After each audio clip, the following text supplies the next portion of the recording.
Fidèle au poste, mesdames et messieurs, c'est dimanche et dimanche c'est Info 7, la rétrospective de la semaine. Nous avons aujourd'hui le réel plaisir de recevoir l'élu de la circonscription de Koutou dans le Maï-Ndombe. Il est du mouvement social, le parti cher à Pierre Lumbi. Donc avec le député Pétion Mondia Mosengo, nous allons analyser les temps forts de l'actualité de cette semaine. Très heureuse donc de vous recevoir, monsieur Pétion Mondia. Merci beaucoup, madame. Koutou, dans le Maï-Ndombe, c'est vrai que vous revenez de vos vacances parlementaires et on vous reproche de fois que vous ne descendez plus à la base quand vous êtes élu député. C'est Dubaï, Paris, bon, Johannesburg ces derniers temps peut-être pas, les gens n'ont pas envie d'y aller. Mais bon, est-ce que vous êtes reparti à Koutou? Quels sont les problèmes aujourd'hui, les difficultés que rencontrent vos élus, vos administrés de Koutou aujourd'hui? Merci madame Paulette pour votre question. C'est vrai que je viens de Koutou il y a cela 2 semaines. J'ai pratiquement parcouru tous les territoires de Koutou. Il n'y a pas de route à Koutou, il n'y a pas d'hôpitaux, il n'y a pas d'école. Les gens sont dans une misère noire. Mais les 100 jours du président Fachi n'est pas arrivé là-bas? Les 100 jours ne sont pas arrivés là-bas chez nous. On n'a rien fait là-bas, à Koutou.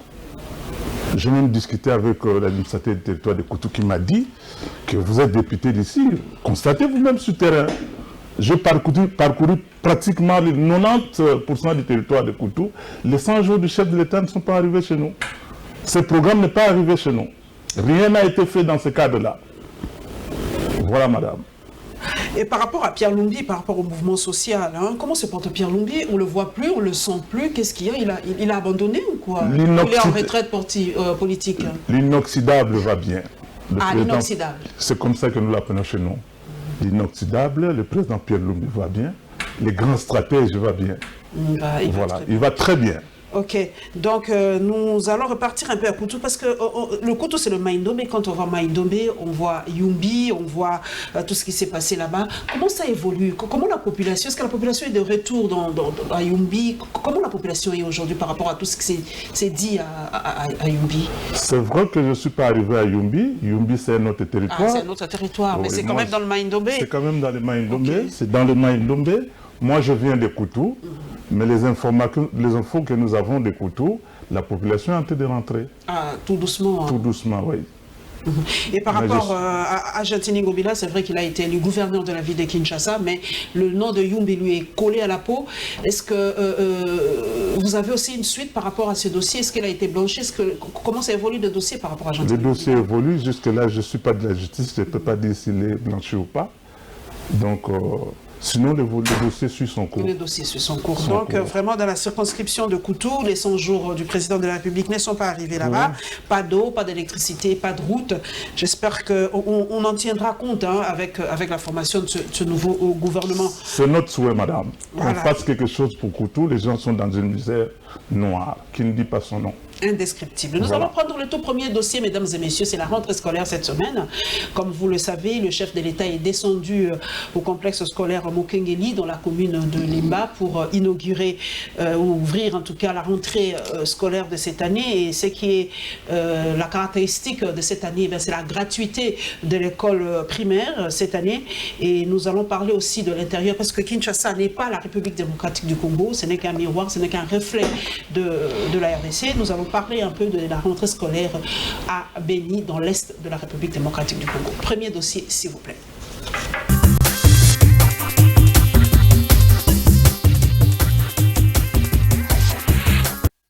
C'est ce lundi 2 septembre, comme annoncé, que le président de la République a officiellement lancé la rentrée scolaire édition 2019-2020. À cette même occasion, Félix Tshisekedi a également inauguré l'Institut Mokengeli dans la commune de Lemba. Cette école a été réhabilitée avec les finances du Fonds de la promotion de l'industrie FPI.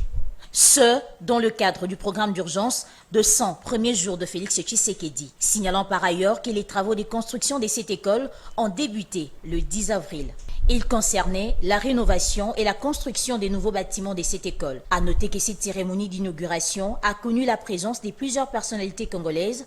Il s'agit notamment du vice-gouverneur de la ville de Kinshasa, du ministre intérimaire de l'EPSP, ainsi que du DG du FPI. Le président de la République, Félix Tshisekedi, a ensuite visité les nouveaux bâtiments scolaires réhabilités au camp Tchachi. La rentrée scolaire 2019-2020 était effective ce lundi 2 septembre dans plusieurs écoles de Béni. L'engouement des élèves a été remarquable dans plusieurs établissements officiels de la ville de Béni d'après un constat de 7/7.cd. Comptant des décisions du président de la République sur la gratuité, certains parents qui accompagnaient leurs enfants à l'école ont invité les autorités à concrétiser la gratuité. Cependant, dans les écoles privées, la rentrée scolaire n'a pas connu de succès. Certains parents, n'ayant pas de moyens financiers suffisants, veulent amener leurs enfants dans les écoles publiques, selon un responsable d'une école privée à Moulekera, dans la ville de Béni. Par ailleurs, les écoles se trouvant dans les périphéries de la ville, notamment dans les communes de Rwenzori et Béou, parties secouées par l'insécurité causée par des rebelles des forces démocratiques alliées ADF et des miliciens Maïmaï, sont restées fermées et n'ont pas connu d'engouement. Pour rappel, la ville de Béni et les territoires portant le même nom font face à l'insécurité depuis plusieurs années et l'épidémie d'Ebola qui a déjà fait au moins 2000 morts.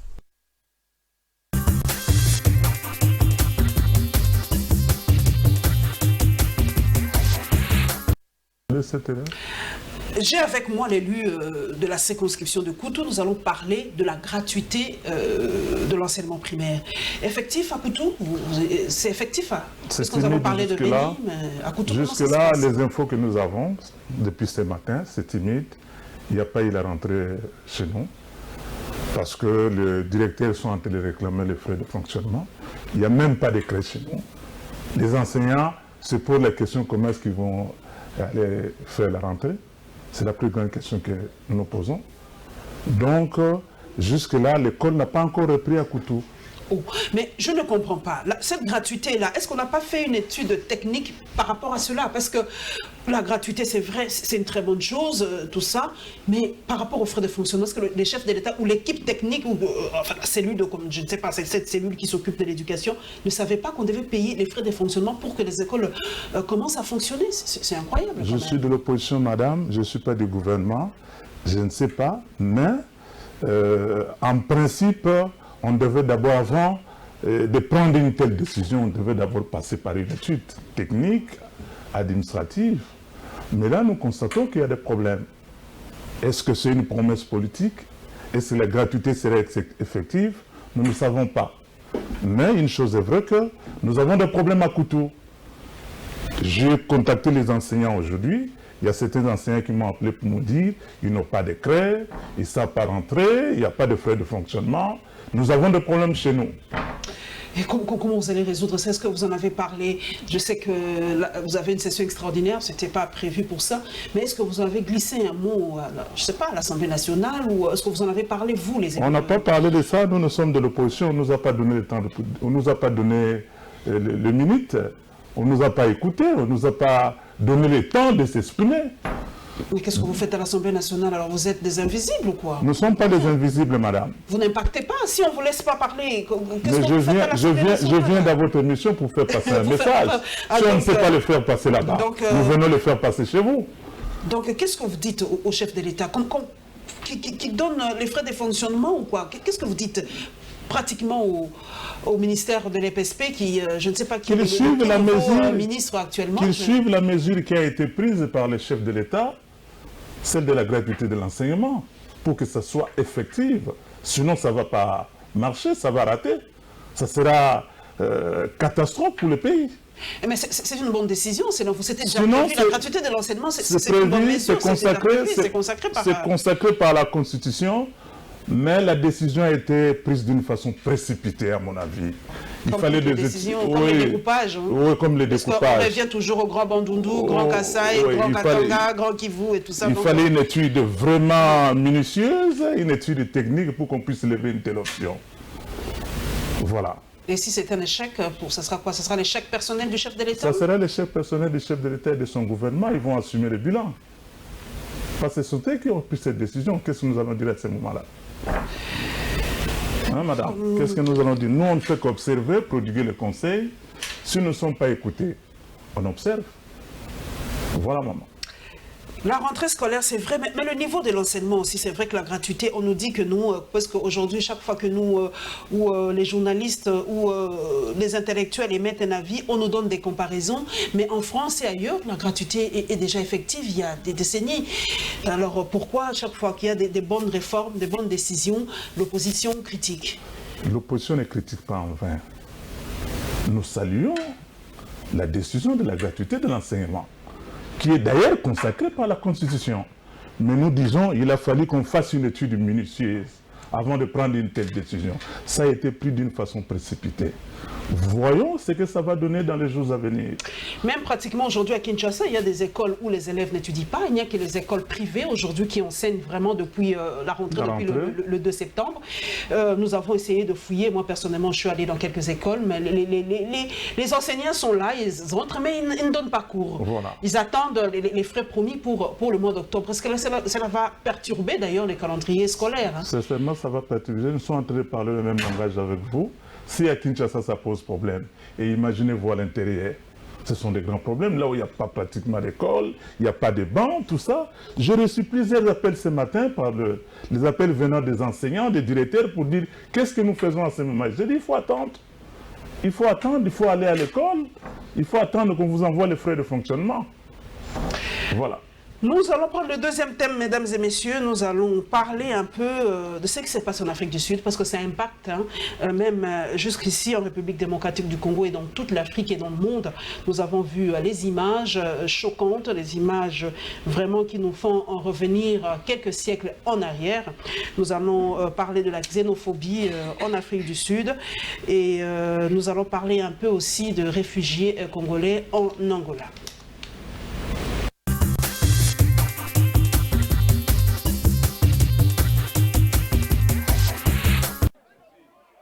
Depuis maintenant une semaine, plusieurs personnes sont tombées victimes des actes de xénophobie commis par des Sud-Africains dans certaines villes du pays de Nelson Mandela. D'après des sources concordantes, au moins 5 personnes ont trouvé la mort, parmi lesquelles un Congolais. Aussi, plusieurs blessés graves et des dégâts matériels importants, dont les pillages des biens des expatriés, ont été enregistrés depuis le début de ces actes ignobles. En réaction, dans certains pays comme le Nigeria et la Zambie, des citoyens sont descendus dans la rue et ont pris pour cible les entreprises et maisons de commerce appartenant aux Sud-Africains. Un véhicule d'un officiel sud-africain a même été caillassé par des manifestants en colère. En RDC, des mouvements citoyens annoncent marche et sit-in devant l'ambassade sud-africaine ce vendredi à Kinshasa afin de dire non à la xénophobie dont sont victimes leurs frères au pays de Nelson Mandela. Entre-temps, la nouvelle génération pour l'émergence du Congo de Constant Mutamba condamne ces actes et invite l'État congolais à renvoyer l'ambassadeur sud-africain, mais aussi de procéder à la fermeture des industries sud-africaines installées en RDC. Pour rappel, en 2015, au moins 66 personnes avaient été tuées par les Sud-Africains hostiles aux étrangers vivant dans leur pays. Ces réfugiés ont décidé de rentrer en République démocratique du Congo après avoir reçu des informations faisant état d'une amélioration de la sécurité dans certains de leurs lieux d'origine. Plus d'1 millier de réfugiés ont déjà franchi la frontière avec la RDC et beaucoup d'autres se dirigent vers la frontière avec la région congolaise du Kassai, a déclaré un porte-parole de l'Agence des Nations Unies pour les réfugiés à Genève. La province du Kassai s'est remis des affrontements meurtriers entre des groupes armés et les forces de sécurité de la RDC qui avaient déraciné quelques 1,4 million de personnes. Environ 37 000 réfugiés avaient fui le phénomène Kamwina-Nsapu pour trouver refuge en Angola. Cette fois-ci, c'est une bonne nouvelle pour eux parce qu'ils vont tous retourner dans leur pays, précisément dans la province du Kasaï, pour reprendre leurs activités après avoir passé plus de 3 ans de refuge en terre angolais.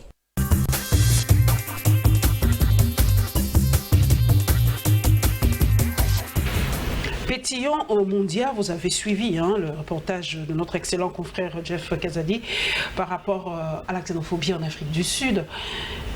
Mais moi, je réfléchis autrement. Est-ce que vous comprenez un peu les réactions de ces Sud-Africains qui disent que non, les étrangers, surtout africains, subsahariens, les envahissent, ils prennent leur boulot, ils prennent leurs femmes, ils font des trafics de drogue, ils font le transport et tout ça, les petits jobs qu'eux pouvaient avoir en Afrique du Sud. C'est une façon pour eux de lancer un cri d'alarme, un SOS.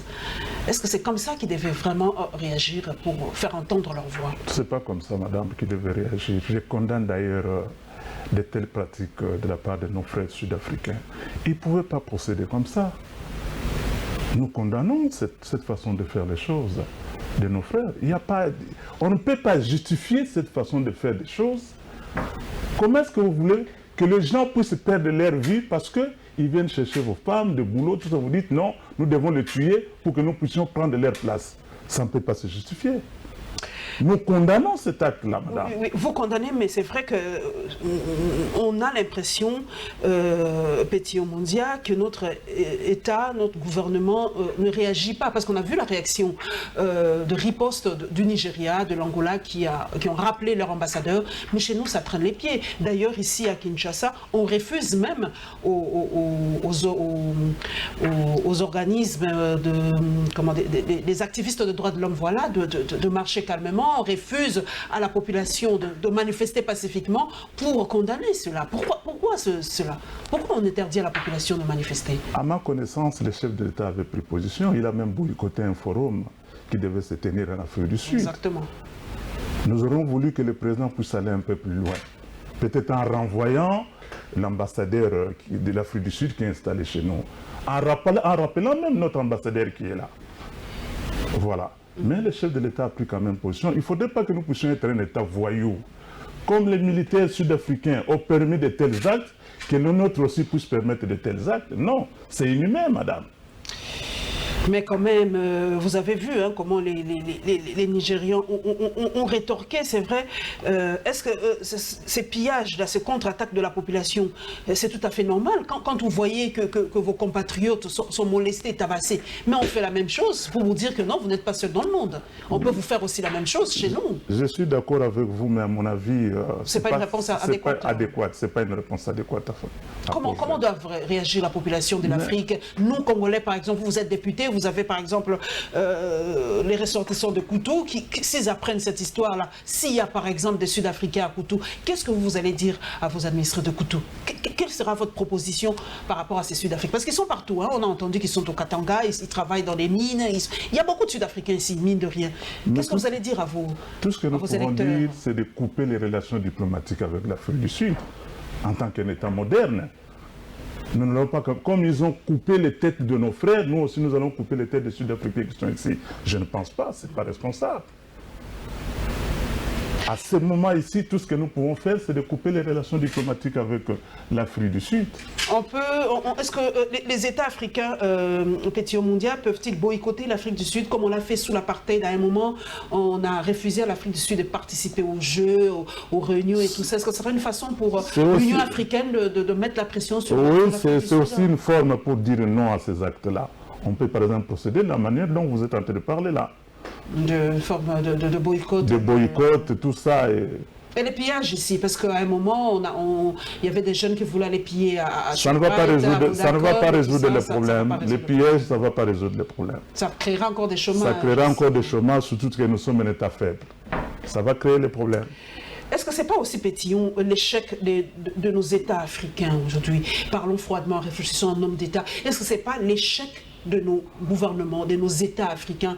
60 ans après les indépendances, nous ne parvenons pas à décoller et l'Afrique du Sud paraissait comme l'Eldorado où tout le monde rêvait d'aller avoir quelque chose. Si je vais en Afrique du Sud, j'aurai un bon boulot, les soins médicaux, ça va et tout ça. Ce n'est pas l'échec de nos gouvernements. C'est aussi l'échec de nos gouvernements, madame. Je suis tout à fait d'accord avec vous.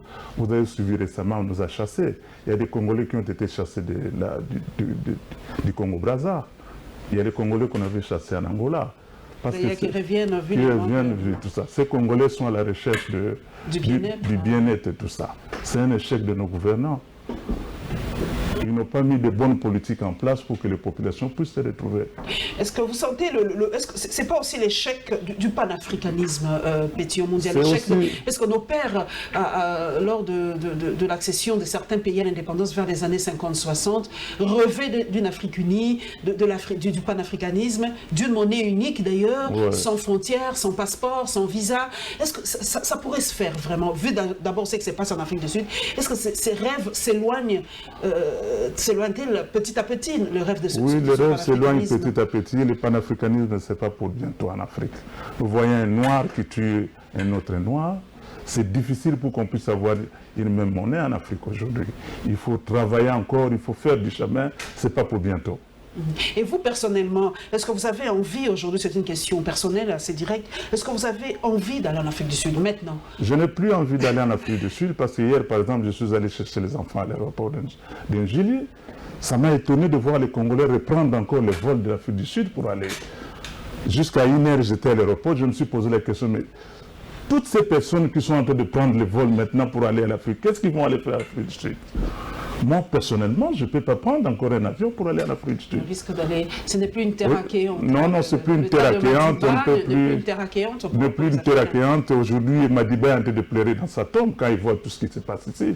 Ce n'est pas aussi son échec, j'y reviens, parce que c'est pas son échec. Que Madiba a offert l'indépendance politique aux Noirs, mais pas l'indépendance économique.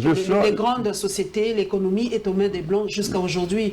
Depuis plus de 20 ans, aujourd'hui, c'est toujours les Blancs qui tiennent les rênes de l'économie sud-africaine. En partie, c'est un échec de l'ANC. De l'ANC, tout ça. C'est un échec de l'ANC, à mon avis, qui n'a pas su bien gérer l'après-apartheid. Ils n'ont pas pris de bonnes initiatives, de bonnes politiques en place. Vous savez, l'Afrique du Sud a beaucoup régressé. Aujourd'hui, après Vous sentez cela? Je sens ça quand je vais en Afrique du Sud, je sens ça. Ce n'est plus l'Afrique du Sud que nous avons connue vers les années 80.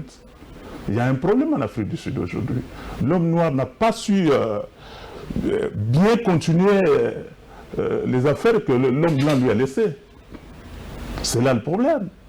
C'est là le problème, madame. Cela revient à poser cette question. J'ai lu un post sur Facebook sur Peter Botha. Est-ce que c'est... Je ne sais pas. Ça peut paraître blessant, ça peut paraître choquant.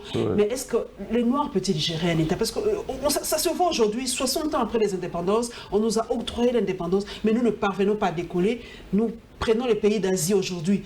Dans les années 60, on avait presque le même PIB pétillant mondial avec la Corée, le Canada aujourd'hui. Mais aujourd'hui, les pays des 4 dragons décollent, Singapour, Malaisie et tout ça. Mais l'Afrique régresse. Est-ce que ce n'est pas dans les gènes des Noirs? On ne sait pas diriger. Est-ce qu'il ne faut pas nous recoloniser? Parce qu'on commence à se poser la question si la recolonisation n'est pas une bonne chose. Je ne peux pas dire aujourd'hui que l'homme noir ne peut pas gérer. Je ne peux pas affirmer ça. Mais les preuves sont là. Les preuves sont là, c'est vrai. Mais moi, je ne peux pas affirmer de telles choses. Il faut laisser le temps au temps. Vous savez, l'homme blanc est devenu ce qu'il est aujourd'hui après combien d'années de travail. Il faut laisser à l'homme noir les mains libres de travailler et tout ça. On doit nous laisser encore plus 500 ans pour 500 ans, c'est trop dur, mais nous avons du chemin à faire. Nous avons du chemin à faire, madame. Voilà. Nous avons du chemin à faire. Voilà. Donc, nous avons terminé ce dossier de la xénophobie par rapport à l'Afrique du Sud. Nous allons revenir chez nous, mesdames et messieurs. Nous allons parler de la présentation de programme du gouvernement. Vous le savez, le Premier ministre Sylvain Ilunga a présenté son gouvernement. D'ailleurs, le projet est passé sans l'opposition. D'ailleurs, j'ai un opposant avec moi. Il va nous expliquer pourquoi ils étaient dehors. Est-ce que cette politique de la chaise vide, est-ce que ça paye encore? Parce qu'il soit là ou pas, c'est passé. Et donc nous avons tendu aussi notre micro, comme à l'accoutumée, à cette population qui nous suit avec passion pour qu'ils nous donnent un peu leur point de vue par rapport à ce programme du Premier ministre Ilunga.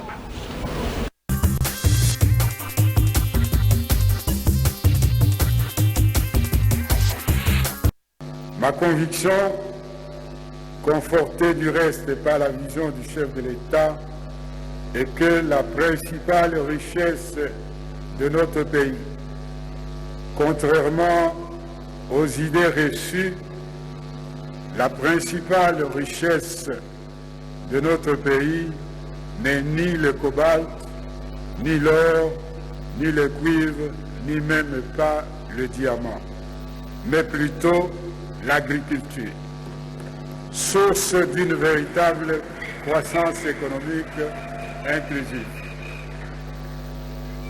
Ce secteur mérite donc toute notre attention en raison de son caractère intensif à main-d'œuvre ainsi que sa capacité à contribuer efficacement à la lutte contre la pauvreté, laquelle est aujourd'hui aggravée par une véritable crise alimentaire et nutritionnelle, chose inconcevable dans un pays comme le nôtre.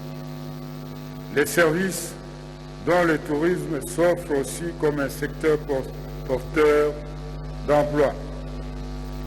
Le tourisme est considéré dans d'autres cieux comme un secteur à haut rendement, paraît à ce jour insuffisamment exploité dans notre pays.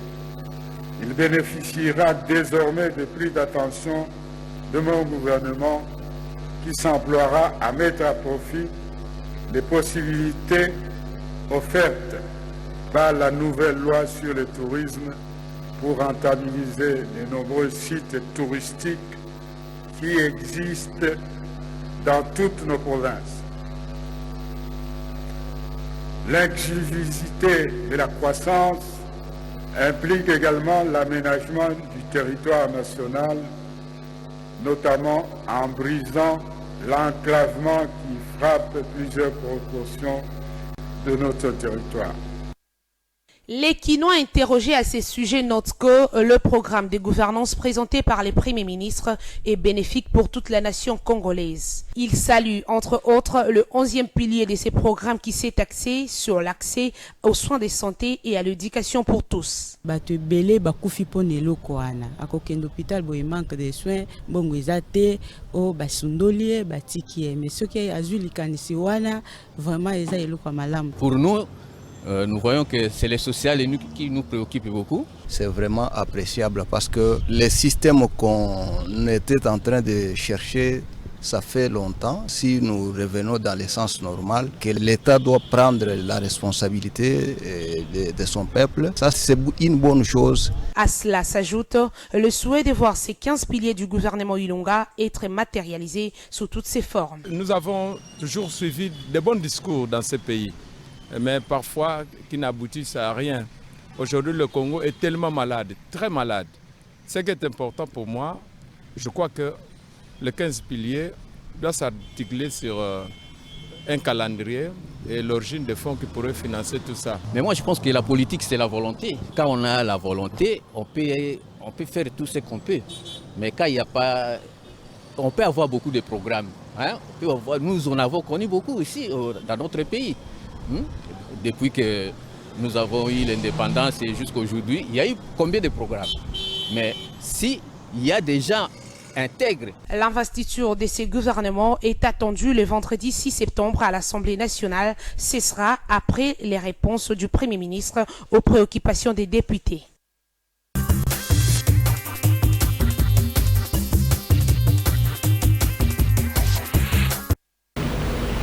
Pétion Mondia, vous avez suivi ce compatriote, il a dit tout se résume par la volonté politique. Vous partagez ce point de vue? Je partage ce point de vue. Sans la volonté politique, nous ne pouvons rien. Je partage ce point de vue de notre compatriote. Il a tout à fait raison. Tout est basé sur la volonté politique. Tout est basé sur la volonté politique. Mais le Premier ministre a mis l'accent sur un secteur que nous négligeons depuis des années. Il a mis l'accent sur l'agriculture et le tourisme. Ouais. Mais comme on le sait déjà, que ce sont des secteurs qui n'engrangent pas beaucoup de millions, hein, comme les mines, comme l'hydrocarbure, comme tout ça. Est-ce que vous pensez que les ministres ou le gouvernement va vraiment tout faire pour que l'agriculture aujourd'hui puisse redécoller, comme dans les années 60, quand on était premier producteur d'huile de palme, de manioc, tout ça? Parce qu'aujourd'hui, la RDC ne produit absolument rien. Vous savez, madame, moi je sais même pas si à Koutou, qu'est-ce qu'il y a là-bas? À Koutou, il n'y a rien. À Koutou, il n'y a rien. Nous sommes abandonnés, oubliés par le pouvoir de Kinshasa ici. Nous sommes une partie du Congo, mais nous n'existons pas dans les calculs de tout ce qui se passe à Kinshasa. Madame, vous savez, nous sommes de l'opposition, nous ne croyons pas à ces programmes de gouvernement. Raison pour laquelle nous sommes sortis. Nous avons eu l'impression que nous étions en face d'un chapelet de bonnes intentions. Les 15 piliers ne sont que des chapelets de... De bonnes intentions parce que rien n'est chiffré dedans. Rien n'est chiffré, nous ne savons pas, ça n'intègre même pas les provinces. À ce jour ici, moi je ne sais pas qu'est-ce qui va être fait à Koutou. Le programme du chef de l'État n'est pas intégré. Établi dans le temps. Dans le temps, rien n'est fait. Dans le temps, on ne sait même pas qu'est-ce qui va être fait. Ça va commencer où? Tout ça. Rien. Nous ne savons pas. Comment faire foi à un tel programme? Mais nous avons, oui, dit beaucoup de choses se sont passées hein, pendant la présentation de ce programme du Premier ministre. Est-ce qu'il y a eu réellement 2 documents qui ont été présentés dans la salle? Je te confirme, madame, qu'il y a eu 2 documents. Le règlement d'ordre intérieur de l'Assemblée nationale demande à ce qu'on puisse nous donner les documents de travail 48 heures avant. Ce qui a été fait. Ce qui a été fait. Mais pourquoi vous vous plaignez? Nous revenons dans la salle, après l'audition du Premier ministre, nous voulons les services de protocole distribuer un deuxième document. On m'a dit que c'était la synthèse du premier document. Mais la synthèse du premier document, le document lui-même a 15 pages, madame, et sa synthèse a 36 pages. Vous avez déjà vu une telle synthèse? Compliqué. Et tout ce que nous avons demandé, qu'on puisse nous donner 48 heures pour qu'on puisse scripter le document, le pénétrer. On vous a refusé ça? On nous a refusé ça, c'est comme ça que nous sommes sortis de la salle. Et vous croyez que ça paye cette politique de chaise vide? Même si ça ne paye pas, mais nous avons alerté l'opinion nationale et internationale. La population qui nous a envoyés à l'hémicycle est au courant de ce qui se passe à l'Assemblée. N'est-ce pas, madame? Vous n'êtes pas au courant de ce qui s'est passé vendredi dans l'Assemblée? Nous sommes au courant. Vous êtes au courant? Mais c'est passé, mine de rien, que vous soyez... On ne sent même pas le poids de l'opposition dans cette salle, que vous soyez là ou que vous ne soyez pas là. Ils savent que vous ne pesez pas. Moi, je ne mâche pas les mots. Vous ne pesez pas, que vous soyez là, que vous ne soyez pas là. C'est passé, il a été investi. Hein. Il a été investi. Il a été investi, ce n'est pas un problème. Nous leur souhaitons bon parcours. Hein. On va voir ce qui va être donné dans les jours à venir, ce qui va être fait dans les jours à venir. Une autre compatriote au Petit Média a mis l'accent sur les soins de santé et l'éducation. C'est vrai que vous avez lu ces 15 piliers. Bon, il y en a qui disent 15, il y en a qui disent 16, on ne sait pas trop. Mais parmi ces 15 piliers, il y a le soin de santé et l'éducation. Alors pour vous, cette fois-ci, en tout cas, ces secteurs vont être vraiment... vous allez mettre beaucoup d'argent hein, dans le budget, parce que je crois que la rentrée ici, ce sera la rentrée budgétaire. Vous allez quand même élever le pourcentage du budget pour l'éducation et la santé tout de même. Madame, comment vous répondre à une telle question? Dès lors que je ne connais même pas le budget de la santé, tout ça, je ne connais rien de ça.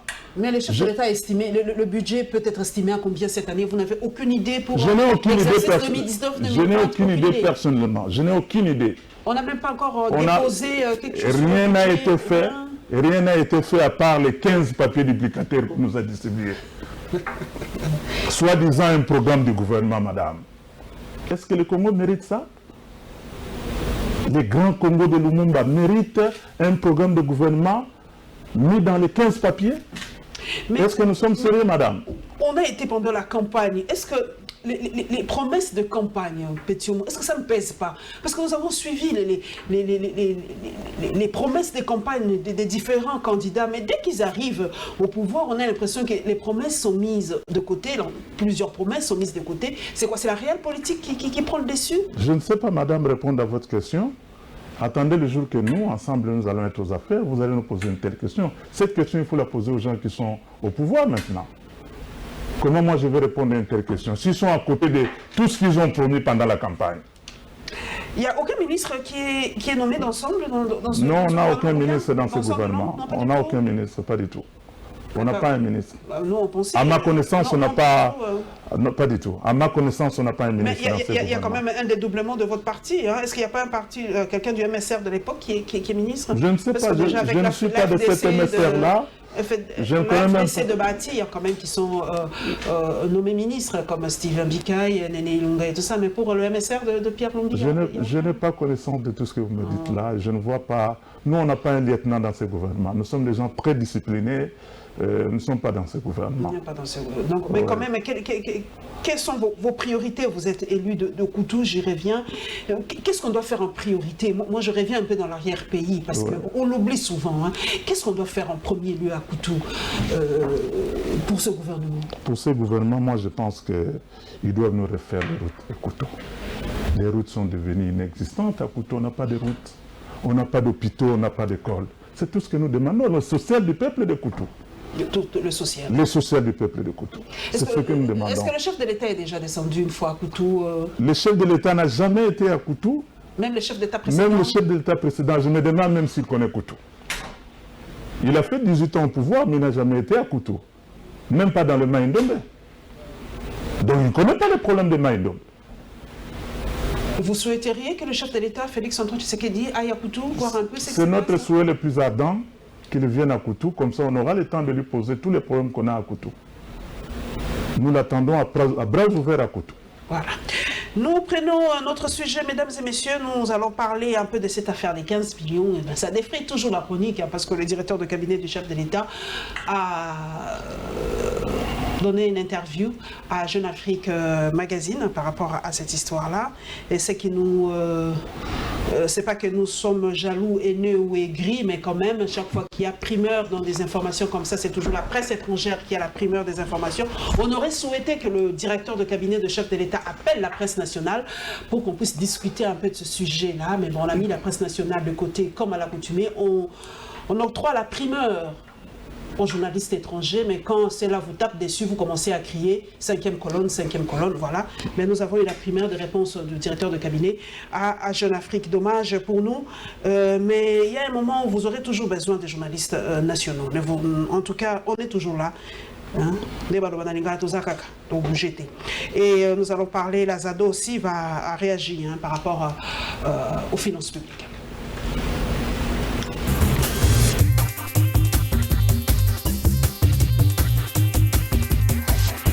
L'audit des services de l'État engagé par l'Inspection générale des finances suscite beaucoup de réactions, même au cabinet du chef de l'État.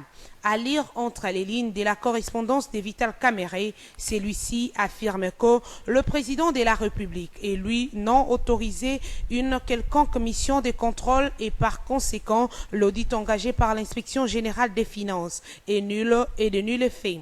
Le directeur des cabinets du chef de l'État a semblé ignorer les dispositifs du décret 034B/2003 du 18 mars 2003 modifiant et complétant l'ordonnance numéro 87-323 du 15 septembre 1987 portant création de l'Inspection générale des finances. À lire l'article 2 bis de ces décrets, l'Inspection générale des finances en tant que service d'audit supérieur du gouvernement peut procéder à toute mission de contre-vérification au second décret de toutes les situations douanières, fiscales ou parafiscales des contribuables ou redevables d'impôts, droits, taxes ou redevances, soit en cas de découverte d'une fraude lors de l'exécution normale d'une mission de contrôle ou de vérification, soit sur réquisition des autorités politiques et administratives, soit sur réquisition des autorités judiciaires, soit enfin sur dénonciation des tiers. C'est ici que l'Inspection générale des finances tire son pouvoir. En plus, les directeurs des cabinets du chef de l'État s'est arrogé même le pouvoir, oubliant l'article numéro 4 du même décret qui stipule que l'Inspection générale des finances est placée sous l'autorité directe du président de la République et non de son directeur des cabinets. Et donc, vouloir empêcher l'audit, c'est vouloir encourager les détourneurs des moyens et biens de l'État. Ce qu'il faut dire d'abord, c'est qu'aujourd'hui, nous avons une institution de l'État congolais, l'Inspection générale des finances, qui a produit un rapport sur les détournements de 15 millions de dollars américains par certaines personnalités bien identifiées dans notre pays. Au lieu que les gens commencent à dire « oh, tel ne peut pas s'expliquer parce qu'à l'époque, il y avait tel autre aussi qui avait pris l'argent, on ne l'a jamais poursuivi », nous devons tous être d'accord qu'il faut que d'abord les personnalités mises en cause s'expliquent, parce qu'il y a quand même des documents que ces personnalités ont signés pour le retrait de cet argent. Il faut que la justice fonctionne. Nous ne pouvons pas réclamer un état de droit en cachant certaines personnes, soit ce sont nos leaders politiques, soit ce sont des membres de nos familles, derrière pour que la justice ne puisse pas les atteindre. Nous avons demandé des sanctions, mais il faut que ces sanctions prennent effet. Ça veut dire en d'autres termes que le président de la République, pour les personnalités qui dépendent de lui, doivent être d'abord suspendus et mis à la disposition de la justice. C'est comme ça qu'un état de droit fonctionne. Si à la fin des investigations, on constate que la personne qui a été mise en cause n'y était pour rien, on va pouvoir la réhabiliter. C'est à l'honneur du président de la République, mais aussi à l'honneur de la personnalité elle-même qui va démontrer qu'elle n'y était pour rien. Ça, c'est au niveau du président. Maintenant, au niveau du procureur général près la Cour de cassation qui a été saisi par l'Inspection générale des finances, il doit pouvoir interpeller ces personnes, leur envoyer des invitations pour que ces personnes viennent s'expliquer, d'autant plus que ces personnes ne sont pas détentrices des immunités, ni parlementaires, ni autres.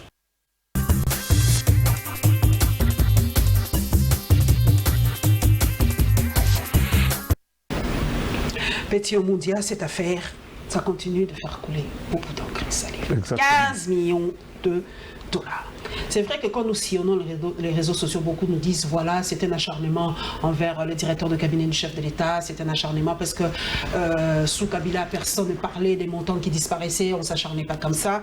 Mais nous leur rétorquons, c'est l'alternance, c'est la nouvelle vision. Le peuple doit suivre ses dirigeants.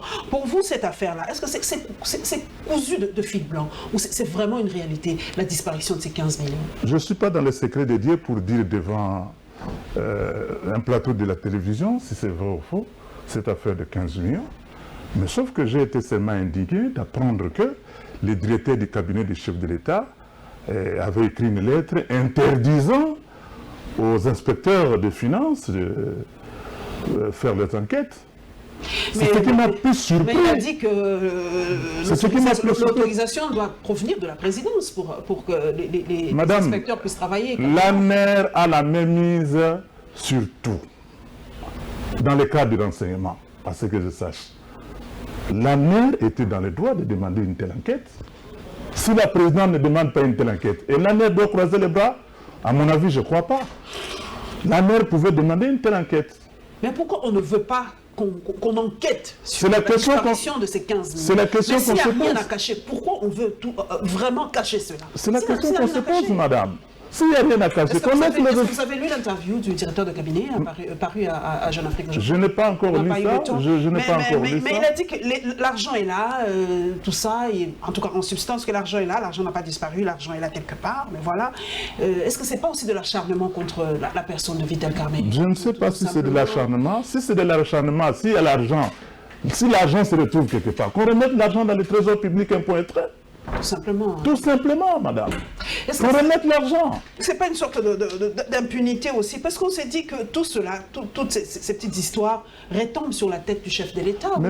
Parce que le chef de l'État est en train de couvrir ses alliés, ses partenaires par rapport à cette histoire. Je ne sais pas confirmer ça ici, mais tout ce que je sais, le chef de l'État, quand il avait pris le pouvoir, il avait dit qu'il allait lutter contre la corruption et les détournements des deniers publics. Voilà, nous sommes devant un cas de détournement des deniers publics qu'il applique ce qu'il avait dit quand il avait pris le pouvoir. C'est ce que nous attendons de lui. Mais pourquoi on interdit aussi, on y revient, au mouvement citoyen de s'exprimer? Parce que le droit de manifester est reconnu par la Constitution, mais on interdit à Filimbi, Lucha, Echa et tout ça, et Vici, pardon, de manifester par rapport à ces 15 millions disparus. J'ai même ouï dire que Gloria Senga a été menacée de mort par rapport à ce dossier-là. Mais pourquoi on veut créer un mythe autour de ces 15 millions? Pourtant, Luzolo Bami parle d'un coulage de 15 milliards depuis des années, et chaque année, on perd plus de 10 à 15 milliards de dollars. Pour 15 millions, pourquoi on ne veut pas, pour une fois, éclaircir un dossier pareil? Je ne sais pas pourquoi on ne veut pas qu'on puisse éclaircir un dossier pareil. Ça veut dire qu'il y a un mouille sur roche. C'est tout ce que je peux conclure. Pourquoi on ne veut pas laisser aux inspecteurs de travail de faire librement leur travail? C'est ça la plus grande question.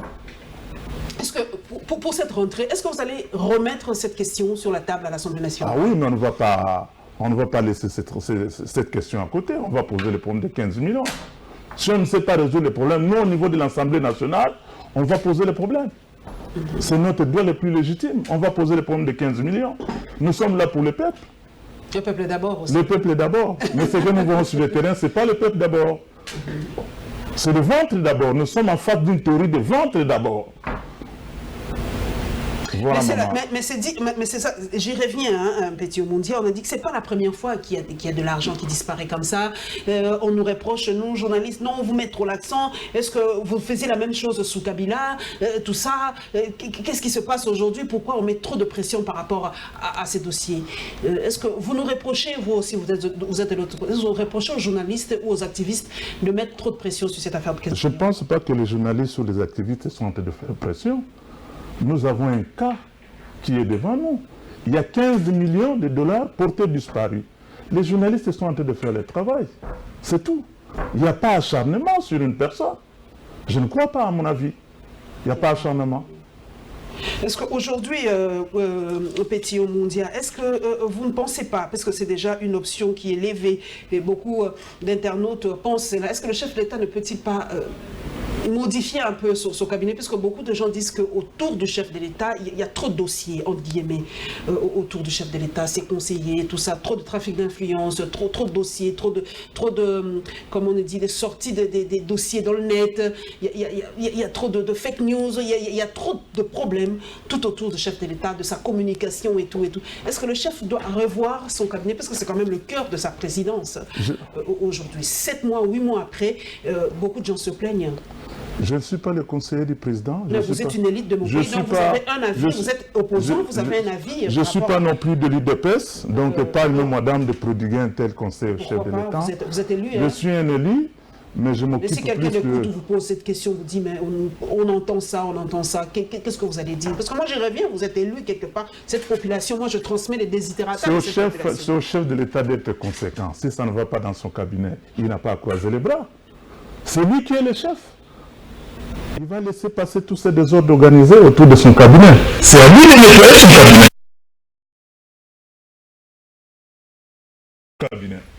Bon, je ne sais pas, nous avons eu un scoop que le chef de l'État va parler d'ici 20h à la RTNC, mais déjà l'émission est en direct, donc je ne sais pas ce que dira le chef de l'État. Nous allons en savoir un peu plus d'ici 20h à la RTNC. Exact. Donc nous allons prendre un autre dossier, mesdames et messieurs. Nous allons parler de Makutano, hein, la 5e édition de Makutano, ici en République démocratique du Congo. C'est vraiment un panel où, excusez-moi, je suis vraiment enrhumée, où les entrepreneurs, tout ça, les influenceurs sont tout autour pour en parler un peu du développement de notre pays. Même les internationaux sont venus, comme Samuel Eto'o qui était là, qui a dit une phrase qui m'a marqué. Il a dit « Misons sur cette jeunesse, parce que demain, c'est cette jeunesse qui va vous tuer ». C'était très fort, les propos de Samuel Eto'o. Et nous allons parler un peu de la francophonie, parce que c'est la première fois dans notre pays qu'on nous a octroyé l'organisation des Jeux de la francophonie. Ce sera vraiment un miroir, une façon de vendre pour une fois positivement l'image de la République démocratique du Congo. Oublions un peu l'Ebola, oublions un peu les pillages, oublions un peu les maladies, oublions un peu la mégestion, oublions un peu et vendons un peu positivement l'image de la République démocratique du Congo.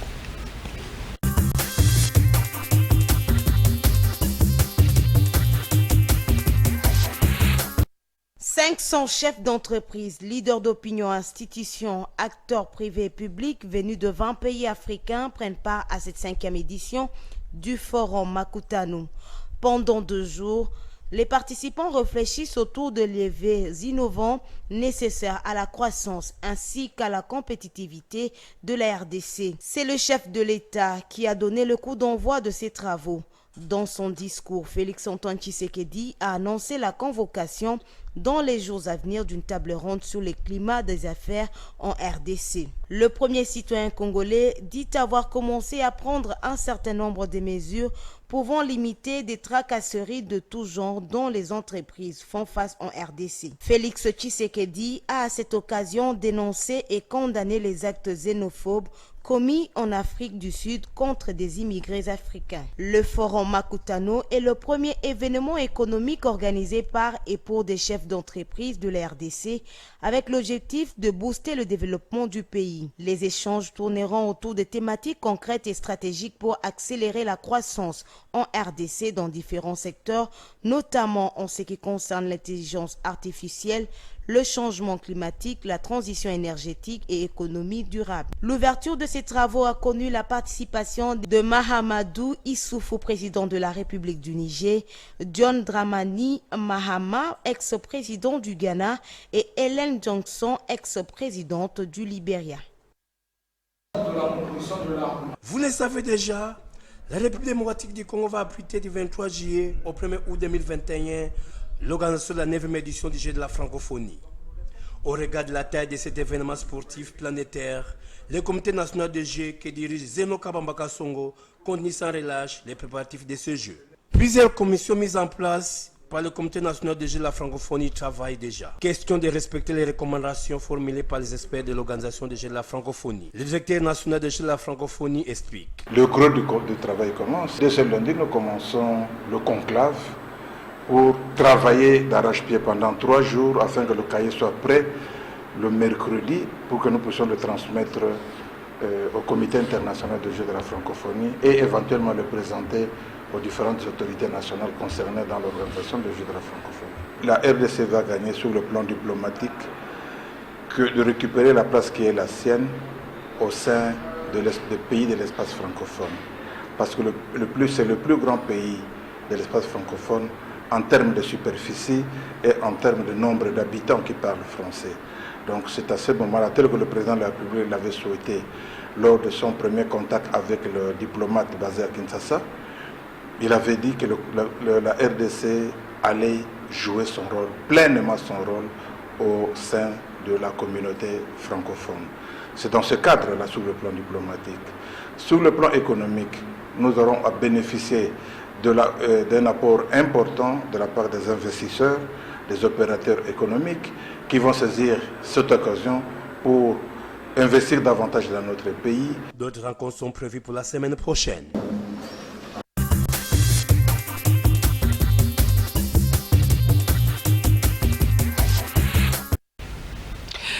Pétillon mondial, hein, la 5e édition de Makutano, je ne sais pas si ça a pris fin, mais ça a eu lieu dans notre pays et le chef de l'État a mis l'accent sur plusieurs thèmes, plusieurs sujets par rapport à l'économie. Il a parlé, nous décortiquons un peu, le chef de l'État a parlé d'une table ronde sur le climat des affaires. Prenons ce premier thème, le climat des affaires. Comment ça se présente pour vous, le climat des affaires aujourd'hui, Pétillon mondial, la République démocratique du Congo? Bon, il faut dire qu'il y a du chemin à faire pour le climat des affaires. Il faut qu'on y travaille, il faut qu'on mette de sérieux, il faut vraiment qu'on y travaille dans le cadre de l'économie du pays pour faire booster l'économie du pays. Si on ne met pas de sérieux dans le climat des affaires, rien... Malgré les guichets uniques, malgré d'autres... Malgré toutes ces structures mises en place aujourd'hui. Rien ne va, c'est vrai? Rien ne va. Rien ne va. Moi, j'ai un ami anglais qui vient d'arriver, qui est venu pour créer une entreprise. Ça fait 1 mois qu'il est au pays. Qu'est-ce qui se passe? Qu'est-ce qu'il rencontre comme... On lui demande le pourboire, il a des pots... Toujours là, oui, mais... cette histoire de 10%, ça... Mais il est au Grand Hôtel, je peux t'emmener dans sa chambre. Il est là. Ça fait 27 jours qu'il est au pays, il attend le document. Quel document? Et parlez-nous un peu, parce que les gens peut-être doutent, qui disent que nous inventons des histoires, comme... voilà. Qu'est-ce qui bloque? Quel document il n'a pas 27 jours? Parce qu'on nous a dit c'est en moins de 2, 3, 4 jours qu'on a les documents. On nous a dit en moins de 2, 3, 4 jours qu'on a les documents, mais j'ai une preuve devant moi. Il y a un investisseur qui est au pays qui a fait 27 jours. Qu'est-ce qui bloque? Il est à l'attente des documents. Il a introduit au guichet unique, ça fait 10 jours qu'il n'a pas les documents. Moi, je ne suis pas homme d'affaires, je ne sais pas quel est le document qu'il cherche, mais il s'est plaint auprès de moi pour me dire, j'attends le document jusqu'à ce jour. Qu'est-ce qui se passe? C'est pour dater, c'est ça peut-être. Essaie de lui dire ça. Oui, mais on lui demande un peu de vin. Alessi Poundaté, il est dans une autre logique. Quelqu'un qui amène 2-3 millions de dollars dans votre pays, vous avez ça, il faut aller Sadino Pounda, 300-400 000 dollars, pendant qu'il n'a même pas réalisé $1 de plus. Comment il va vous donner de l'argent comme ça? C'est ça le problème. Il faut mettre du sérieux dans le climat des affaires, madame. Il faut qu'on y travaille. On est loin d'atteindre la réalité. La réalité, toujours dans ces magouilles, toujours dans ces commissions. Ces magouilles, dans les commissions, dans les demandes de Madé Swabana. Pratique, voilà, si les loges continuent. Il faut que le chef de l'État mette du sérieux dans ça. Sinon, on ne va pas sortir d'itinéraire. Nous revenons un peu à Koutou. Moi, j'aime bien revenir dans le Congo profond. Pour vous, on doit investir dans quel secteur dans ta circonscription, par exemple? S'il y avait des investisseurs qui peuvent venir à Koutou, ils doivent investir dans quel secteur? L'agriculture, ça va? L'agriculture, nous avons besoin des investisseurs dans le secteur de l'agriculture, dans le secteur de l'élevage. À Koutou, il y a du diamant. Ah, il y a du diamant. Il y a du diamant à Koutou. Quand vous parcourez la rivière Kassai, c'est plein de diamants. Mais on n'a pas d'investisseurs là-bas. On ne vend pas Koutou à ces jours ici. Quand les investisseurs viennent, on les envoie à l'est. Toujours à l'est. Chez nous, il n'y a rien à Koutou. Il n'y a rien. Qui va vendre cela? C'est à vous aussi, député, de parler tout le temps de votre circonscription. C'est à nous de vendre Koutou, c'est à nous de vendre notre circonscription, mais c'est aussi le travail de l'État pour qu'il y ait de l'équilibre. N'est-ce pas, Madame Paulette? Donc, j'ai découvert aussi, donc il y a du diamant. Il y a du diamant chez nous, il y a du bois chez nous à Koutou. Voilà. Mais le bois ici en RDC, ça sort d'une façon frauduleuse. C'est là le problème. Ça se passe aussi à Koutou. Mais c'est le plus grand problème que nous avons à Koutou. La plus grande unité de production de bois, de production dans la province se trouve à Koutou. Ça s'appelle Sodefort. Sodefort, c'est la plus grande unité de production que nous avons dans les Maïndombe. Mais Sodefort a des problèmes. Aujourd'hui, Sodefort licencie le peuple de Koutou. Il y a des gens qui rentrent à la maison, ils viennent au travail le matin, ils arrivent à 7h30, l'employeur lui dit, monsieur, reviens, et rentre chez toi à la maison. C'est fini. Qui exploite le bois aujourd'hui? Les Chinois, qui exploite le bois? On a des Chinois chez nous qui sont partout là. On ne sait pas, il faut qu'on organise ce secteur-là. Il y a du désordre dans ce secteur-là. Le secteur de bois, il y a du désordre. Nous avons des Chinois, même dans le petit coin de Koutou, dans le petit coin de Maïndombe. Mais vous rendez pas compte, Pétillon Moundia, que le Grand Bandundu, prénom son en général, que le Grand Bandundu est parmi les provinces les plus pauvres. Moi je dis même pas reculées, les plus pauvres. Et pourtant il y a des intellectuels comme vous, je ne peux même pas citer des noms parce que ça paraît ahurissant que la province du Grand Bandundu reste parmi les dernières. Vous avez raison. Qu'est-ce que vous apportez dans le budget national? Vous avez raison, nous sommes en train de prendre conscience de tout ça. Les grands Bandundu en retard. On va faire un effort d'aller de l'avant. C'est ce que je vous propose. Il y a une nouvelle classe politique qui vient d'entrer dans le gouvernement. Il y a des gens de Koutou, de Kouilou qui viennent de faire leur entrée dans le gouvernement. Nous leur faisons confiance. Nous croyons qu'ils vont penser au Grand Bandundu cette fois-ci. Parce que nous sommes en retard dans le Grand Bandundu, madame. Et les potentialités de cette province, revenons. C'est vrai que l'agriculture, l'élevage, il y a d'autres potentialités. Mais nous avons le pétrole. Nous avons le pétrole. Okay. Quand vous parcourez le lac Maïndombe, mais c'est plein de pétrole. Moi, je vous invite à venir à Inongo un jour, parcourir le lac Maïndombe, ça sent le pétrole. Mais comment vous je ne comprends pas ça, je trouve quand même que vous ne vendez pas cette... Comment les gens ne savent pas qu'il y a du pétrole à Koutou, au lac Maïndombe? Peut-être que ça, mais vous n'incitez pas les investisseurs à venir là-bas.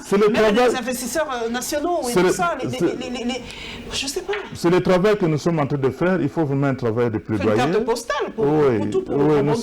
C'est comme ça que j'ai commencé par dire que nous avons pris conscience que nous sommes en retard. Nous, les grands Bandundu, nous allons nous mettre au travail cette fois-ci pour que les grands Bandundu décollent. Le président parlait d'ailleurs des tracasseries dans les entreprises. Hein. Il a dit qu'il voudrait créer des millionnaires congolais. Mais un internaute m'a dit de vous poser cette question.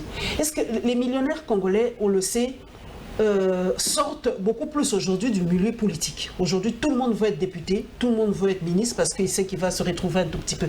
Comment faire pour créer cette classe sociale, cette classe moyenne, pardon, dans le domaine économique? Aujourd'hui, on n'a pas d'hommes forts, en tout cas dans le secteur économique. À l'époque, on avait, je sais même, il y a des noms que je ne peux pas citer, mais à l'époque, il y avait des gens, quand on citait, on sait qu'il est un homme d'affaires congolais. Mais aujourd'hui, on ne voit pas, on ne sent pas les hommes d'affaires congolais aujourd'hui. L'économie de notre pays, Pétillon, c'est aujourd'hui dans les mains des Indo-Pakistanais, des Chinois et des autres. Comment le chef de l'État doit-il faire pour créer ces millionnaires congolais? D'abord, madame, il y a une idée qui me vient en tête. Il faut que le président protège les emplois locaux. Voyez-vous, il faudrait pas... Je vous ai donné un exemple tantôt là, qu'il y a des Chinois qui arrivent même au fin fond des Poutou. Mais ça, c'est du travail qu'on pouvait réserver aux Congolais. Vous comprenez, madame? Mais le chef a dit aussi qu'on ne peut pas chasser les étrangers. On ne peut pas les chasser. Il n'y a pas de xénophobie chez nous. Hein. Oui, il n'y a pas de xénophobie chez nous. Je suis d'accord. Il ne faut pas chasser les étrangers. Je suis d'accord avec nous, mais il faut qu'ils respectent la loi. Ce qui est réservé aux Congolais, qu'on laisse ça aux Congolais. Les petits commerces, par exemple, ça, on doit laisser aux Congolais. Ce n'est pas croyable que les Chinois puissent arriver jusqu'au fin fond du lac Maïndombe en train de couper les bois en désordre. Ce n'est pas normal. Finalement, qu'est-ce que le peuple de Poutou fera ou de Maïndombe? C'est là un problème. Et il faut qu'on crée des banques pour octroyer des crédits aux Congolais. C'est par là qu'on pourra créer la richesse au niveau du pays. S'il n'y a pas de banque où les Congolais peuvent aller prendre un crédit pour créer de la richesse, nous n'allons pas décoller. Nous n'allons pas décoller, madame. C'est là le problème. Il faut que le président de la République crée des banques où on peut octroyer des crédits aux Congolais. Pour qu'on puisse commencer leur boulot, leurs affaires. Et l'attrait de la politique, nous y revenons aujourd'hui. Est-ce que c'est vrai que le chef de l'État doit mettre tous les mécanismes possibles pour qu'il y ait création des millionnaires congolais, mais quand on voit les classements aujourd'hui dans Forbes et partout, il n'y a aucun Congolais hein, dans tous ces classements. C'est dommage, madame. C'est quand même ahurissant. C'est ahurissant, madame, c'est dommage. C'est dommage. Il faut qu'on nous mette au travail. Il faut mettre les Congolais au travail. C'est ce que nous demandons auprès du président de la République. C'est tout ce que nous lui demandons. De créer De créer ces richesses-là, de créer ces richards au pays. Ce mécanisme pour vraiment qu'il y ait des millionnaires. Absolument. Nous revenons encore par rapport au jeu de la francophonie, parce que c'est quand même là pour la première fois qu'il y a ces jeux de la francophonie. Je crois que ça s'éteindra dans l'assiette de la foire internationale de Kinshasa. J'ai eu à poser la question à mon excellent confrère qui s'occupe du sport chez nous. Il m'a dit que les pavillons de la FIKIN seront rasés. On va créer tout un village autour dans la FIKIN pour le village pour le jeu de la francophonie. Pour vous, est-ce que ça va impacter positivement pour l'image de notre pays? Mais pourquoi pas, ça va impacter l'image du pays? C'est une façon de vendre le pays. C'est une bonne chose. Les jeux de la francophonie, nous encourageons ces jeux. C'est une façon de vendre le pays.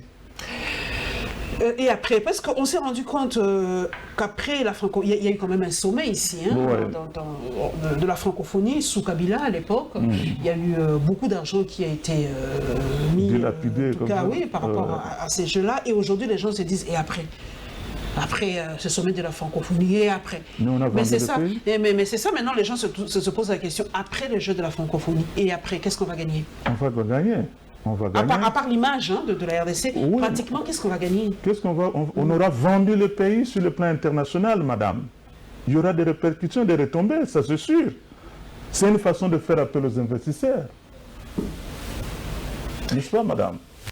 Voilà. Ces investisseurs-là, vraiment, je ne sais pas que je suis afro-pessimiste ou congo-pessimiste. Est-ce que ces investisseurs, avec tout ce que vous dites, est-ce que ces investisseurs ont vraiment envie de venir ici en République démocratique du Congo? Les investisseurs ont envie de venir en République démocratique du Congo. Il faut seulement créer les conditions, des bonnes conditions pour qu'ils arrivent. C'est tout ce qu'ils nous demandent. Les bonnes conditions. Les bonnes conditions. Et la phrase de Samuel Eto'o qui m'a vraiment marqué, il a dit qu'il faut qu'on s'occupe de la jeunesse, sinon c'est cette jeunesse qui va vous tuer après. Comment vous analysez cette phrase? Il a tout à fait raison. Mais nous avons des Koulouna partout ici, c'est parce qu'ils n'ont pas d'emploi. C'est parce qu'on ne s'occupe pas d'eux. On ne s'occupe pas de cette jeunesse-là. C'est comme ça qu'ils prennent des machettes par-ci et là. Samuel Eto'o a raison. Il a raison de penser dans ce sens-là. Et à Koutou, comment les jeunes vivent, comment les jeunes s'occupent? Les jeunes sont délaissés à Koutou. Les jeunes sont délaissés à Koutou. Ils ne font rien, il n'y a pas d'entreprise, il n'y a rien, il n'y a pas de route, il n'y a pas d'ONG. Il n'y a pas d'ONG, il n'y a pas de boulot à Koutou. La jeunesse est délaissée à Koutou. Il n'y a rien là-bas, madame. Il n'y a rien à Koutou. Et le message que vous allez lancer vraiment au ministre de la Jeunesse, c'est vrai que je n'ai pas encore tous les noms des ministres dans ma tête, je n'ai pas encore mémorisé, ça ne fait que quelques semaines, quelques jours. Quel est le message que l'élu de la circonscription de Koutou lance pour la jeunesse à ce nouveau ministre de la Jeunesse? Qu'est-ce que vous lui dites? Quelles sont les priorités de la jeunesse à Koutou aujourd'hui? Qu'est-ce qu'il faut faire? À Koutou, les gens n'ont pas d'emploi, la jeunesse n'a pas d'emploi. Ils sont délaissés. C'est comme ça que nous demandons au ministre de la Jeunesse de créer, je ne sais pas, de s'occuper même de la jeunesse sur le plan de football, par exemple. Nous avons des équipes chez nous qui... Il n'y a pas de stade. Il n'y a pas de stade, il n'y a rien, il n'y a pas de stade à Koutou. C'est comme ça que nous sommes... Bon, c'est un frère, je connais bien les ministres de la Jeunesse, hein? C'est Amos Mbayo, non. Non, Amos Mbayo, c'est le sport. Oh, oui. Je ne connais pas celui qui est à... Mais je ne sais pas si ce n'est pas Billy Kambaye qui est dans la jeunesse. Billy Kambaye est à la justice, je crois. Ouais. Oui. Nous avons beaucoup de problèmes, on ne sait pas l'étaler sur ces plateaux de télévision, mais nous avons des problèmes. La jeunesse de Koutou est délaissée. Voilà, incroyable. Ils vivent dans des situations impossibles là-bas. Aucune université à Koutou On a une université créée par un prêtre. C'est la seule université viable que nous avons en Koutou. La seule. La seule, voilà, que nous avons en Koutou. Nous allons terminer, mesdames et messieurs, nous acheminons petit à petit vers la fin. Nous allons parler de l'ouverture des travaux sur le plan en numérique. Et nous allons parler de la rencontre des chefs coutumiers Mafoula avec le président Chavani pour la construction des maisons.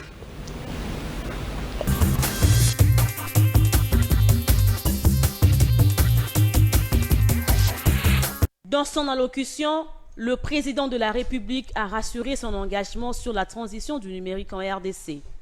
J'ai tenu à engager la nation tout entière dans la transition numérique. Ma volonté est de voir la culture du numérique gagner toutes les couches de nos populations et de nos administrations, a-t-il déclaré. Félix Tshisekedi a annoncé par ailleurs le lancement de la campagne d'identification biométrique de tous les Congolais d'ici 2020, ce en vue de doter le pays d'un registre national de la population. En outre, le premier citoyen a annoncé la création des cadres institutionnels de prise en charge du développement numérique au niveau provincial. Il a à cet effet invité les gouverneurs de province à mettre en place des structures y afférentes suivant les instructions qu'il va donner à la prochaine conférence des gouverneurs. Il s'y est dénoté qu'en marge de l'atelier de validation du plan national du numérique, le conseiller du chef de l'État en la matière a annoncé que Kinshasa va abriter le forum régional sur le numérique dénommé African Digital Story en date du 16 et 17 avril 2020 prochain. Dominique Migisha a indiqué cependant que ce forum va permettre de remettre la carte du Congo-Kinshasa au cœur de l'Afrique et à l'échelle internationale sur le plan numérique. À noter que cet atelier de validation va s'étendre jusqu'au 5 septembre. Il réunit des experts congolais du secteur numérique venus de toutes les provinces du pays. Par le biais de son neveu, le chef coutumier Mafoula Ngenge a indiqué à Gabriel Chabani que les portions de terre du village Mundiabaka sont disponibles pour abriter les logements sociaux. Nous sommes venus voir le président Chabani Record par rapport à ces projets qu'il a, les projets de construction, de logements pour la population. Comme les chefs aillent des portions de terre qui sont vides, nous voulons contribuer par rapport à ces projets. Les chefs vont disposer les terres et le président Chabani va amener le partenaire pour son projet de construction de logements sociaux pour la population. De son côté, le PDG de Happy Congo a évoqué les motivations de sa démarche. Et nous avons construit un projet pour faire des maisons à partir de 14-15 000 $ et à crédit, parce que nous avons des banques comme UBA et autres banques qui nous soutiennent. Mais pour ça, nous avons besoin de la terre. Alors nous sommes allés négocier directement avec les chefs coutumiers, hormis le terrain de CPA que vous connaissez. Il y a un autre projet aussi de 2500 maisons à Maluku. Et voilà, nous sommes intéressés aussi pour construire vers la frontière de Kinshasa-Congo. Raison pour laquelle nous avons vu le chef coutumier et nous l'avons invité, il est venu nous rendre visite pour lui proposer les contrats et mettre sur la liste de terrains qu'on va construire d'ici peu. Avec une ambition de construire plus de 20 000 maisons par année, Gabriel Chabani a indiqué que ces travaux rentrent dans la vision du chef de l'État, Félix Tshisekedi.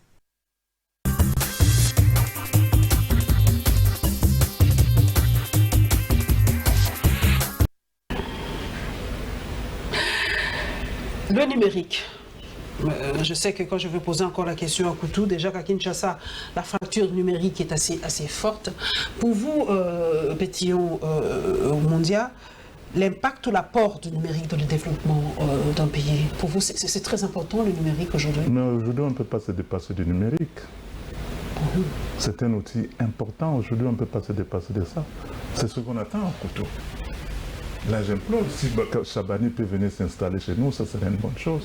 Je veux le voir personnellement pour qu'il apporte toute son expertise chez nous. À Koutou, oui. Par rapport aux maisons, par rapport au solaire, parce qu'il est partout. Parce que l'énergie là-bas fait défaut aussi. L'énergie fait défaut.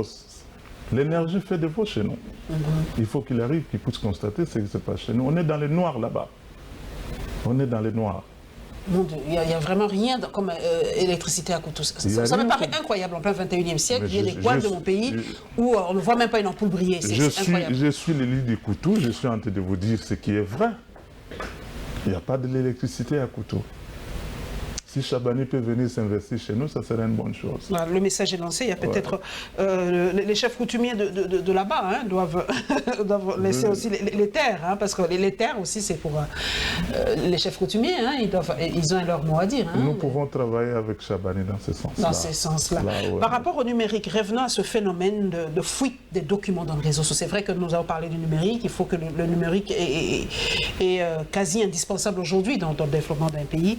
Mais je reviens sur cet aspect-là, parce que la fuite des documents aujourd'hui dans les réseaux sociaux, quelle est votre perception de cela? Est-ce que ce sont des combats à d'arrière-garde, des combats politiques aujourd'hui, ces fuites des documents? Parce que même le directeur de cabinet du chef de l'État dit qu'il devait sécuriser les documents de la présidence, parce que, excusez-moi, c'est la première fois qu'il y a des fuites de documents comme ça dans le net.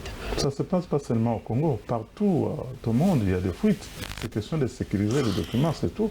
Comment faire pour... Je ne suis pas spécialiste à la matière, je ne sais pas vous donner toutes les précisions. Mais il faut sécuriser. Il faut seulement sécuriser. Il faut voir les spécialistes pour que vous puissiez sécuriser les documents. C'est tout. Dans les réseaux sociaux, oui. C'est vrai. Revenons par rapport à ces maisons sociales que veut bâtir le président Chabani aujourd'hui. Il a parlé de la concession de CEP, et il y a même vers Maluku, vers l'entrée du Bas-Congo. Et c'est vrai que vous avez lancé ce message pour que Chabani ouvre aussi ses horizons à aller jusqu'à Koutou. Dans le Maïndombe. Il a parlé des 15 000 $. J'ai suivi 15 000 $ par crédit.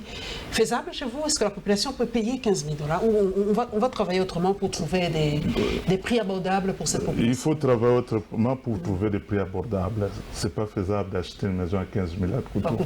Mais la population n'a pas l'argent. Où est-ce qu'elle va trouver l'argent pour vous payer une maison de 15 000 $? C'est difficile, madame. Mais on peut négocier avec le président pour voir. Ce qui est intéressant ici, j'ai entendu parler qu'il va donner ça à crédit. On peut donner à 15 ans, 20 ans par exemple. Pour que chaque année ou chaque mois, qu'on puisse reverser quelque chose. On est en train... c'est une très bonne idée. Une très bonne idée. Très bonne idée. Parce que les Congolais ne sont vraiment pas habitués à cette histoire de crédit, voiture à crédit, maison crédit. Ça se passe ailleurs, pas au Congo. On achète tout cash ici. On achète tout cash ici. Il faut que le président puisse être regardant dans ce domaine-là. On développe un pays qui est avec des banques. Si on n'a pas de banques, ça serait difficile. Avec des crédits. Avec des crédits, tout ça. C'est comme ça que l'économie va tourner. Mais ici, on achète avec le cash. C'est difficile. C'est difficile. Nous allons, en tout cas, nous reste, je crois, quelques poussières de minutes, donc 5 minutes, si je vois bien ma montre. Nous allons revenir à l'Assemblée nationale. 8 mois après, c'est une question de curiosité pour que l'opinion comprenne un peu.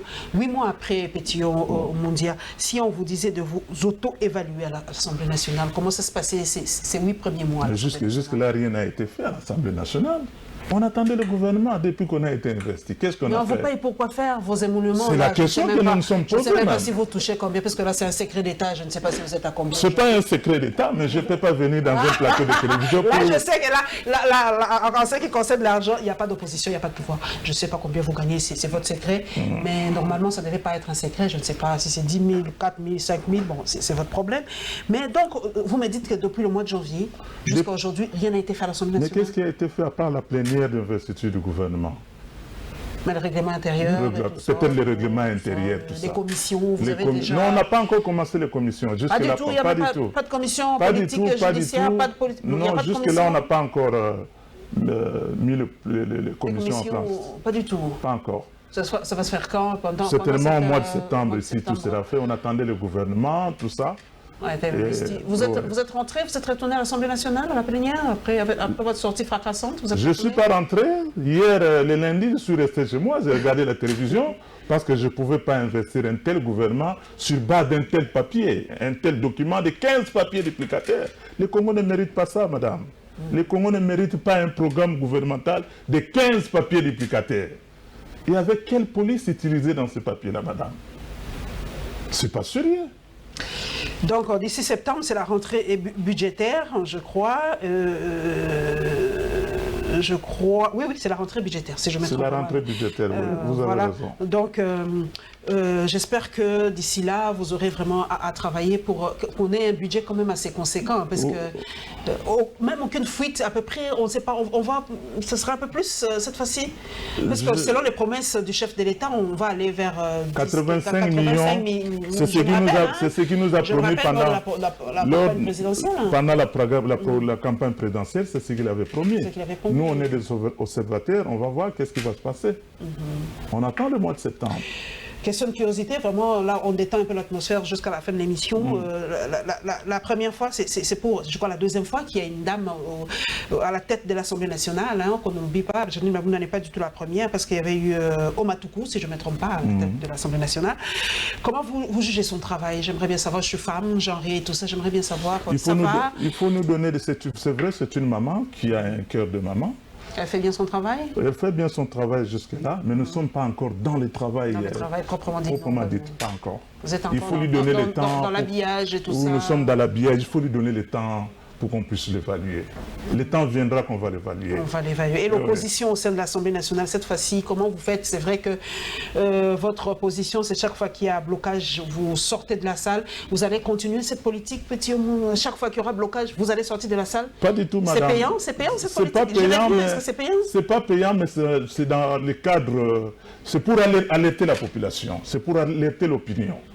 Mais ce n'est pas dit que chaque fois on va sortir, non. Non, pas du tout. Pas du tout. C'est l'une des stratégies, mais on n'aura pas à sortir toutes les fois, non. Nous sommes presque à la fin. 2023, Pétillon, Mwinda se représentera encore? En 2023, si le Seigneur le veut.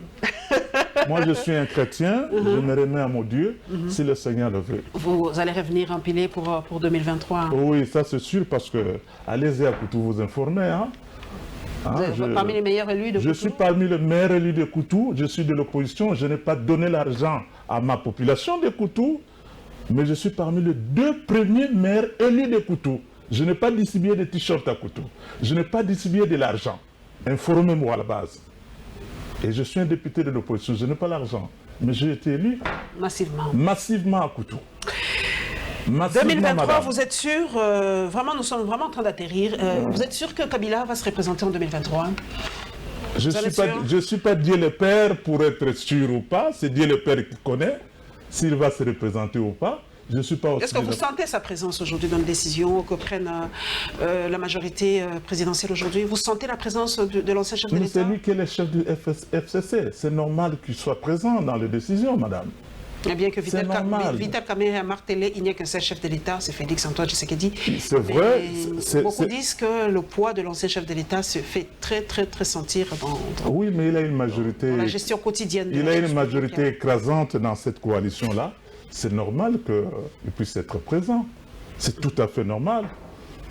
Comment vous vous préparez, puisqu'on a reproché aujourd'hui à la population congolaise d'avoir fait l'alternance au sommet de l'État et d'avoir, je ne sais pas, pour l'Assemblée nationale ou pour les assemblées provinciales, remis les mêmes personnes. Aujourd'hui, c'est le FCC qui a cette majorité écrasante. Comment expliquez-vous ce décalage? Parce qu'aujourd'hui, en tout cas jusqu'à aujourd'hui, je n'ai jamais compris comment cette même population a fait partir Kabila, mais a remis le FCC à l'Assemblée nationale. Est-ce que vous savez comment expliquer ça? Mais madame, est-ce que c'est la faute de la population? Est-ce que c'est la population qui a remis les mêmes personnes? Ou c'est la CENI, toujours? Ou c'est la CENI? c'est à vous. Ce n'est pas un secret de polichinelle. Vous savez comment est-ce que ça s'est passé dans ce pays. Vous savez qu'est-ce que la CENI avait fait en son temps. Jusqu'à la Cour constitutionnelle, vous savez ce qui s'est passé. Ce n'est pas à moi de vous apprendre tout ça. Donc en 2023, nous espérons que les choses se feront tout autrement avec le nouveau président de la République qui a prôné en tout cas la transparence, la démocratie et en tout cas la démocratie, tout est là pour que les élections de 2023 puissent se tenir dans les bonnes conditions, parce que je sais qu'à la CENI, tout sera chamboulé, tout ça. Il y aura des nouvelles personnes à la nouvelle CENI. Merci en tout cas à Pétillon Mundia Mosengo d'être passé à la barre. Il est député élu de la circonscription de Koutou dans le Maïndomé, dans l'ex-Grand Bondoudou. Merci à tous mes followers dans les réseaux sociaux. Merci à toute l'équipe technique. Et merci à ma couturière d'aujourd'hui, Karine Kandou. Et merci aussi à vous pour votre fidélité à cette émission Info 7. Et on se retrouvera avec le même plaisir le dimanche prochain. Inch'Allah.